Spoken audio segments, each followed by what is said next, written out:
হচ্ছে আজকে আবার চলে গেছে, বুঝছো? কারণ এখন আইডিটা ব্যাক আনতে পারবো কিনা সেটা হচ্ছে জানি না, যে আইডিটা আসবে কিনা বা আদৌ আসবে কিনা কিছুই বলতে পারতেছি না আসলে। আইডি কেমনি কি হলো ব্যাক আনতে পারছে না আপু, এখনো ব্যাক আনতে পারিনি। তারপর হচ্ছে আমার আইডিটা আবার ডিসেবল করে দেয়, সাসপেন্ড করে দেয়।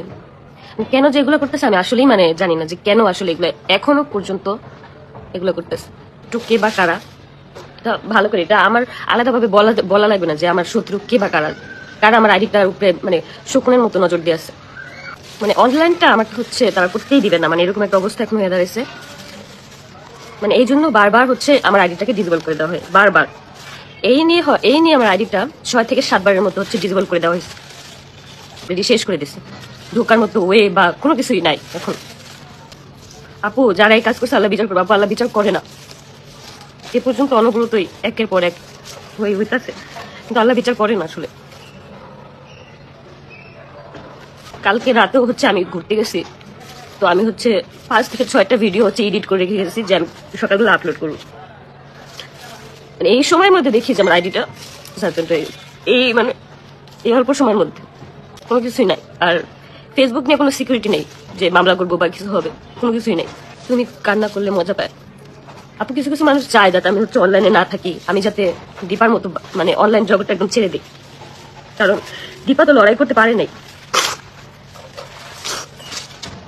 অনেকেই চায় যে আমি অনলাইনটা একদম ছেড়ে দিয়ে অনলাইনে যাতে আমি না আসি, চেহারা যাতে না দেখাই, অনেকেই হচ্ছে এই জিনিসটা চায়। কিন্তু আমি অনলাইন কেন ছাড়বো? আমি তো কোনো অপরাধ করিনি, আমি কোনো অন্যায় করিনি, কেন আমি অনলাইন ছাড়বো? তুমি লাইভে এসে কাঁদবে এটা দেখার জন্যই এমন করে। আমার শোক আছে না, কিছু কিছু মানুষ সহ্য করতে পারে না। আমার বাচ্চাটা তো এতিম হয়েছে, এতিম করছে আমার বাচ্চাটাকে। এখন আমার বাচ্চাটাকে আমি সম্পূর্ণভাবে সবকিছু দিয়ে লালন পালন করতেছি। এই জিনিসগুলো অনেক মানুষের সহ্য হয় না, এটাই হচ্ছে মেন কথা। যার কারণে এরকম অনবরত আমাকে কিভাবে ডাউন করা যায়, কিভাবে আমাকে একটু টাইম না হেসে নিচে নামানো যায়, এই চেষ্টা একের পর এক হয় আমাকে মেন্টালি টর্চার, আর নয়তো হচ্ছে কোন ধরনের চাপ বা আইডি নিয়ে হচ্ছে কোনো ধরনের ঝামেলা। অনবরত আমার এই আইডিটা নিয়ে এত রাগ, এত ক্ষোভ কেন? আমার আইডিটার উপরে এত নজর কেন? দেখো আপু, কান্না আসলে না করতে চায় না, চলে আসে।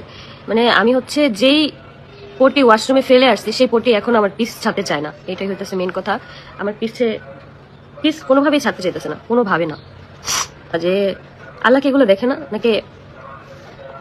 কেন এইসব মানুষের কেন বিচার হয় না? আল্লাহ কোনো কিছুই দেখে না, বিচারও হয় না, অথচ মানুষ একের পর এক অন্যায় করে যায়, অবিচার করে যায়। মানুষের রিজিক নিয়ে টানাটানি করে, রিজিকে হাত দেয়। আমার ছেলেটা 11 মাসের বাচ্চা, এখন পর্যন্ত আমার ছেলের 1 বছর পূরণ হয়নি। এই বাচ্চাটার রিজিক নিয়ে কতবার যে টান দেওয়া হইলো। আমি কিন্তু আমার আয়ের ম্যাক্সিমাম খরচই হচ্ছে আয়েশের জন্য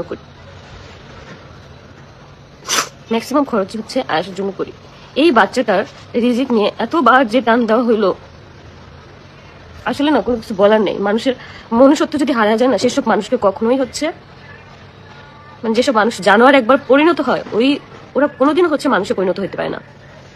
যারা হচ্ছে আমার এই আইডিটা নিয়ে এরকম করতেছে না, আমি শুধু আল্লাহর কাছে দোয়া করবো যে আল্লাহ তুমি এমন ভাবে এই মানুষগুলার প্রতিদান দিবা যাতে একদম হাড়ে হাড়ে টের পায়।